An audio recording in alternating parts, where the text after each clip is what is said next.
Hi welcome to real life. ഇന്നത്തെ നമ്മുടെ video എന്തെന്ന് നിങ്ങൾക്ക് മനസ്സിലായിട്ടുണ്ടാകുമില്ലേ? അതെ, തമ്പിനെയിലിൽ കണ്ടതുപോലെ നിങ്ങൾക്ക് സ്വന്തമായ വ്യക്തിത്വമുണ്ടോ?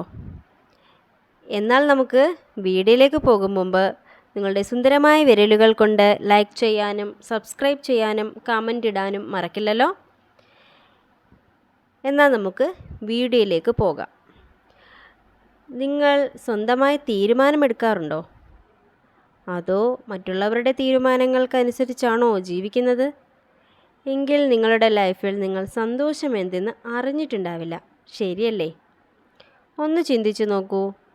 നിങ്ങളുടെ ലൈഫിലെ തീരുമാനങ്ങൾ, ഇഷ്ടങ്ങൾ, താല്പര്യങ്ങൾ എല്ലാം മറ്റുള്ളവർക്കായി നൽകുന്നവരാണോ നിങ്ങൾ?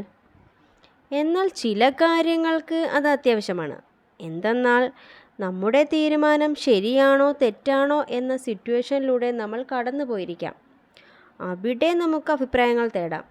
എന്നാൽ എല്ലാ കാര്യങ്ങൾക്കും അങ്ങനെ അഭിപ്രായം തേടാൻ പോയാൽ നിങ്ങൾ നിങ്ങളല്ലാതായി മാറും.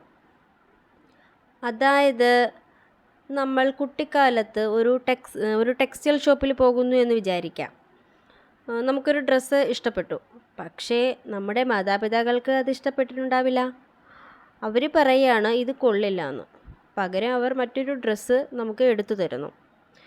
നമുക്ക് പക്ഷേ അത് ഇഷ്ടപ്പെട്ടിട്ടുണ്ടാവില്ല. പക്ഷേ നമുക്ക് വേറെ വഴിയില്ല, നമ്മളത് വാങ്ങിക്കുകയാണ്. പിന്നീട് നമുക്ക് ഡ്രസ്സ് എടുക്കാൻ പോകുമ്പോഴൊക്കെ ഇത് കൊള്ളാമോ, ഇതെനിക്ക് ചേരുമോ, ഇങ്ങനെ പല പല ചിന്തകൾ കടന്നു പോകാം. അതാണ് ഞാൻ പറഞ്ഞത്, നമ്മൾ പോലും അറിയാതെ വരുന്ന ഒന്നാണ് സ്വന്തമായി തീരുമാനമെടുക്കാനുള്ള ഈ കഴിവില്ലായ്മ. ഈ കുഞ്ഞു കുഞ്ഞു കാര്യങ്ങൾക്ക് പോലും സ്വന്തമായി തീരുമാനമെടുക്കാൻ സാധിക്കാത്ത നമ്മൾ പിന്നെ എങ്ങനെയാണ് വലിയ കാര്യങ്ങൾക്ക് തീരുമാനമെടുക്കുന്നത്? വലിയ കാര്യങ്ങൾക്ക് നമുക്ക് മറ്റുള്ളവരുടെ അഭിപ്രായം തേടേണ്ടതായിട്ട് വരും. എന്നാൽ അഭിപ്രായമേ തേടാൻ പാടുള്ളൂ, തീരുമാനം നമ്മൾ എടുക്കണം. എന്നാൽ എല്ലാവർക്കും നല്ലത് വരട്ടെ. Thank you.